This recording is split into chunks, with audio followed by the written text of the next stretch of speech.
Tombe de personnalités françaises célèbres. Robert Castel, 21 mai 1933, 5 décembre 2020, était un acteur français. Biographie. Robert Castel est né à Bab el-Oued le 21 mai 1933. Fils de Lili Labassi, chanteuse et compositrice de musique tchabi, il a débuté sa carrière comme musicien, accompagnant son père dans des chansons franco-arabes. Il a ensuite fait ses premiers pas d'acteur au sein de la troupe du Centre régional d'art dramatique d'Alger, interprétant le rôle de Robert dans la pièce La famille Hernandez, consacrée au peuple pied-noir.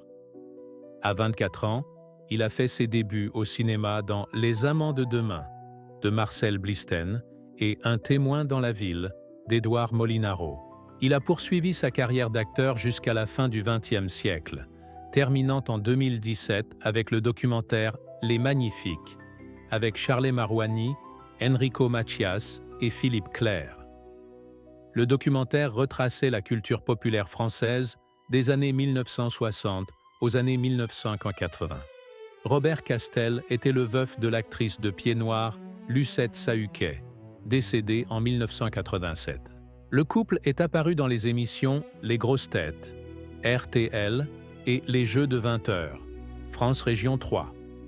Robert Castel est décédé à l'hôpital de la Pitié-Salpêtrière à Paris le 5 décembre 2020, des suites d'une longue maladie. Il a été inhumé le 9 décembre au cimetière parisien de Pantin. Paul Préboist, 1927-1997, était un acteur comique français de renom, connu pour ses nombreux seconds rôles dans plus d'une centaine de films entre 1948 et 1992. Il interprétait souvent des personnages stéréotypés, tels que des valets, des paysans rusés ou des individus un peu niais, et était apprécié pour son visage expressif et son accent du sud de la France. Point marquant de sa carrière.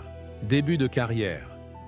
Avant de devenir acteur, Préboist était jockey de course d'obstacles à 14 ans et travailla ensuite comme employé de la sécurité sociale.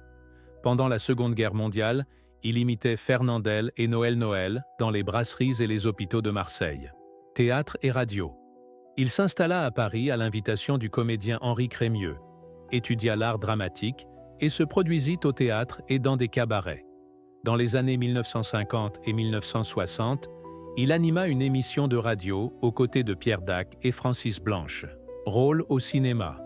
Il est célèbre pour ses nombreuses collaborations comiques avec d'autres stars françaises, notamment Louis de Funès dans des films comme Le Grand Restaurant, 1966, Oscar, 1967 et Hibernatus, 1969. Il a également joué dans des films de réalisateurs tels que Claude Lelouch, Pierre Richard et Gérard Houry. Télévision.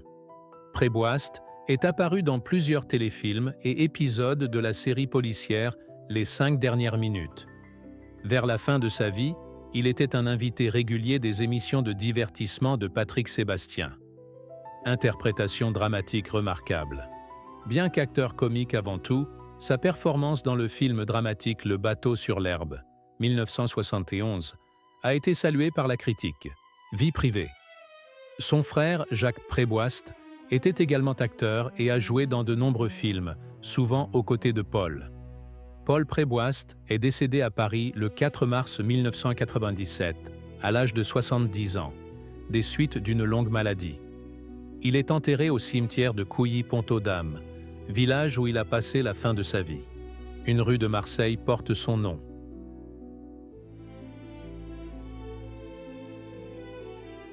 Thierry Leluron, né le 2 avril 1952 à Paris et mort le 13 novembre 1986 à Boulogne-Billancourt, Hauts-de-Seine, est un humoriste, imitateur, comédien et chanteur français, particulièrement célèbre dans les années 1970 et 1980 pour ses imitations de personnalités politiques et médiatiques. Il a également enregistré plusieurs chansons et animé des émissions de radio et de télévision. Issu d'une famille modeste, Thierry Leluron rêve de devenir chanteur.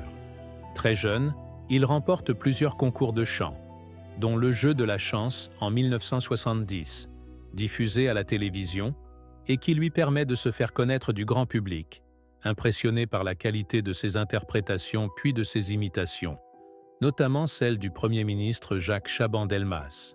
Encore mineur, il débute avec succès sur les scènes de plusieurs cabarets parisiens, où il imite essentiellement ses idoles, des chanteurs de variété ou d'opérette. Au milieu des années 1970, Thierry Leluron s'entoure de nouveaux auteurs et modifie le cœur de ses spectacles, qui deviennent plus corrosifs, notamment à la rencontre du pouvoir politique. Ses imitations de Valéry Giscard d'Estaing, Jacques Chirac, Raymond Barre, François Mitterrand ou Georges Marchais lui valent une très grande popularité, accentuée par des interventions remarquées dans les médias et plusieurs saisons de spectacles dans des théâtres parisiens. Provocateur, il interprète le 10 novembre 1984, dans Champs-Élysées de Michel Drucker, L'Emmerdant, C'est la rose en direct à la télévision, parodie d'une chanson de Gilbert Bécaud, en s'adressant directement au président François Mitterrand, une de ses cibles favorites. L'année suivante, il organise en septembre 1985 un faux mariage très médiatisé avec l'humoriste Coluche, pour moquer le mariage fastueux et jugé hypocrite du journaliste télé Yves Mourouzi.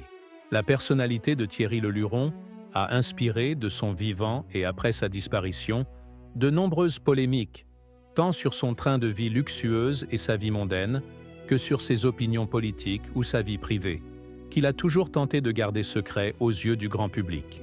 Les causes de sa mort en 1986 restent également sujets à controverse, l'humoriste n'ayant jamais révélé publiquement être atteint du sida, ce qui a pourtant été affirmé à plusieurs reprises par ses plus proches amis, dont Line Renaud, puis évoqué par sa sœur dans un livre en 2013.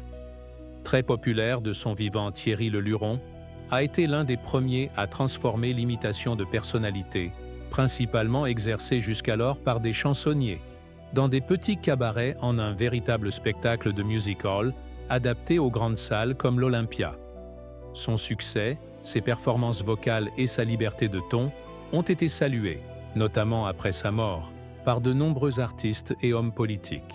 Thierry Leluron died on November 13, 1986, at the age of 34. The official cause of death was initially reported as cancer, but it has since been widely reported that he died of complications from AIDS. His funeral was held on November 18, 1986, at the Église de la Madeleine in Paris. Christophe Salingro, né le 9 août 1953 à Laon et mort le 30 mars 2018 à Paris 10e, est un acteur, danseur et metteur en scène française. Personnage célèbre depuis ses premières apparitions dans des publicités des années 1980, il s'est affirmé comme artiste au sein de la compagnie DCA de Philippe Decoufflé et de 1993 à 2018 comme le président de Groland, dans une série d'émissions satiriques diffusées sur Canal+. Merci. Si vous aimez, cliquez sur « S'abonner » pour recevoir les nouvelles vidéos.